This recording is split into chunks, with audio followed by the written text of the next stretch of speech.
বামফ্রন্টের আহ্বানে আগামী ৩০ জুলাই গোটা রাজ্যে কর্মসূচি সংগঠিত হবে। গণঅবস্থান কর্মসূচির ডাক দেওয়া হয়েছে বামফ্রন্টের তরফে। বামফ্রন্ট আহ্বায়ক মানিক দে গোটা কর্মসূচির প্রেক্ষাপটে কথা বলেছেন। তিনি তার প্রতিক্রিয়া কি বলছেন আমরা একবার শুনব। বামফ্রন্টের পক্ষ থেকে কর্মসূচিটা নেওয়া হয়েছে।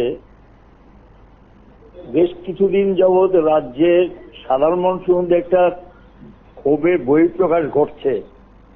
বিদ্যুতের বর্ধিত মূল্য আর তার সঙ্গে স্মার্ট মিটার নিয়ে মানুষের মধ্যে আশঙ্কা তৈরি হয়েছে, কারণ বিলিং বেশি আসছে। এগুলি নিয়ে অভিযোগ জানালো, তারা কোনো সাড়া দিচ্ছে না।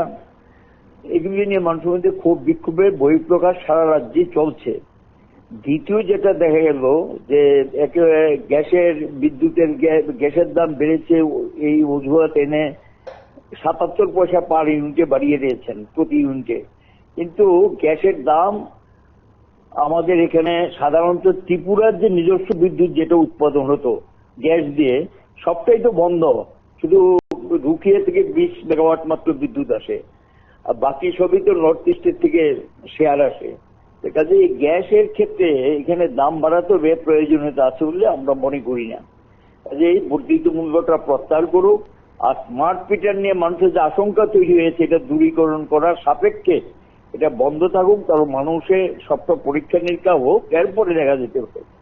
দ্বিতীয় যেটা এখানে এসছে, হঠাৎ করে জল কর বাড়িয়ে দিয়েছেন, জল দিতে পারছেন না। গ্রাম শহর সর্বত্র খাওয়ার জল পাচ্ছে না মানুষ, অনিয়মিত জল সরবরাহ। এমনকি আগরতলা শহরে তো অনেক এলাকাতে যায় পানীয় জল পায় না। জলটা নিয়মিত দিয়ে বৃদ্ধি করলে মানুষ কিন্তু মেনে নেয়।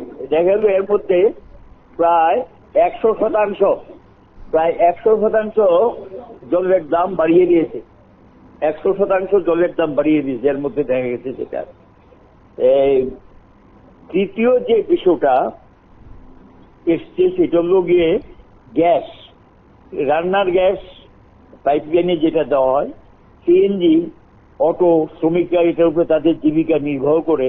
এখন অটো আর গিয়ে অটোর দাম যেভাবে ট্যাক্স, মানে গ্যাসের উপর যেভাবে ট্যাক্স বসিয়েছেন, সিএনজি নিয়ে তাদের পোষায় না। এবং সেখানে গিয়ে দেখা গেল ডিজেলের সঙ্গে গ্যাসের দামের পার্থক্য প্রায় নেই বললে চলে। এই পর্যায়ে নিয়ে গেছেন ট্যাক্স, কেন্দ্রের ট্যাক্স, রাজ্যের ট্যাক্স এসব বোঝাচ্ছেন। আমরা বলছি যে পাইপলাইন গ্যাস এবং সঙ্গে সিএনজি সহ যেগুলো পিএনজি সহ বাড়িয়েছে, সবটা গ্যাসের যে বর্ধিত যে ট্যাক্সটা সেটা প্রত্যাহার করে দিই।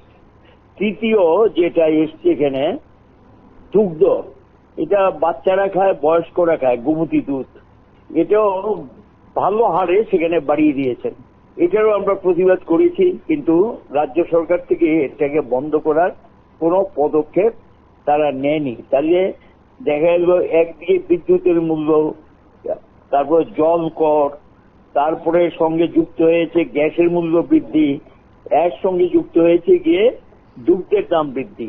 এগুলি নিয়ে জনমনে প্রচন্ড ক্ষোভ আছে। আমরা এটাই প্রতিবাদে বামফ্রন্টের পক্ষ থেকে সারা রাজ্যে বলেছি, সেই দিন অথবা তার আগের দিন, পরের দিন, কারণ অনেক জায়গায় পুলিশ পারমিশন এগুলি দিতে চায় না, এবং সেখানে গিয়ে কথাবার্তা বললে সারা রাজ্যে যাতে বামফ্রন্টের পক্ষ থেকে বিক্ষোভ কর্মসূচিটা নেওয়া হয়, আমরা এটা বলবো। আর সঙ্গে এই কর্মসূচি নেওয়া হয়েছে, সঙ্গে আমরা এটা রাজ্য সরকারকে এখন অনুরোধ করব বা আবেদন জানাবো যাতে তারা এই বর্ধিত মূল্য প্রত্যাহার করে নেয়, এবং মানুষের যে ক্ষোভটা, সেই ক্ষোভটার প্রতি তারা বুঝে, মানুষের ক্ষোভের প্রতি সম্মান জানে। যে কোনো সরকার ক্ষমতা থাকুক, তাদের উচিত মানুষের মধ্যে যখন ক্ষোভ বিক্ষোভ তৈরি হয় সেইটা প্রশমিত করার দায়িত্ব থাকে সরকারের।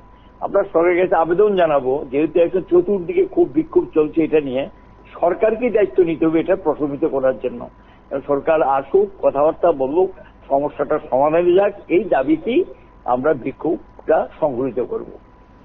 আপনারা শুনলেন, সেখানে আগামী ৩০ জুলাই কর্মসূচি আগরতলা সহ রাজ্যের বিভিন্ন জায়গায় কর্মসূচি হতে পারে, তবে কর্মসূচি অন্যত্র পুলিশের অনুমতি সাপেক্ষে আগের দিন কিংবা পরের দিনও হতে পারে বলে বামফ্রন্ট আহ্বায়ক জানিয়েছেন। আপনারা দেখতে থাকুন PB24।